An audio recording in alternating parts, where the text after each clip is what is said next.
বশির জানালেন, সৌদিতে বাংলাদেশিদের পরিশ্রম ভালো চোখে দেখে সৌদি সরকার। মেধা আর পরিশ্রমের মিশেলে সৌদিতে বাংলাদেশিরা ব্যবসা করেও সফল হচ্ছেন। আপনি দেখেন অনেক প্রবাসী বাংলাদেশি এখানে ইনভেস্টমেন্টের শরিক হচ্ছে এবং ইনভেস্ট করে এখানে ভালো অবস্থান সৃষ্টি করছে। অনেকেই আপনার অনেক প্রতিষ্ঠানে কর্ণধার হিসাবে কাজ করছে। অনেক প্রবাসী বাংলাদেশি এখানে ইনভেস্টরের যে সৌদি সরকার ভিশন 30-কে সামনে রেখে এখানে প্রবাসীদেরকে অনেক সুযোগ সুবিধা দিচ্ছেন। তারা চান যে যারা প্রবাসী আছেন তারা এখানে বিনিয়োগ করুন।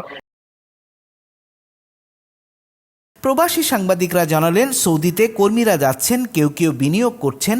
বাংলাদেশিদের জন্য বিপুল কর্মসংস্থান তাতে তৈরি হচ্ছে। তাই দেশটির আইনের প্রতি শ্রদ্ধাশীল থাকতে হবে দেশের সব কর্মীদের। তা না হলে এই পুরো কার্যক্রম হুমকির মুখে পড়বে।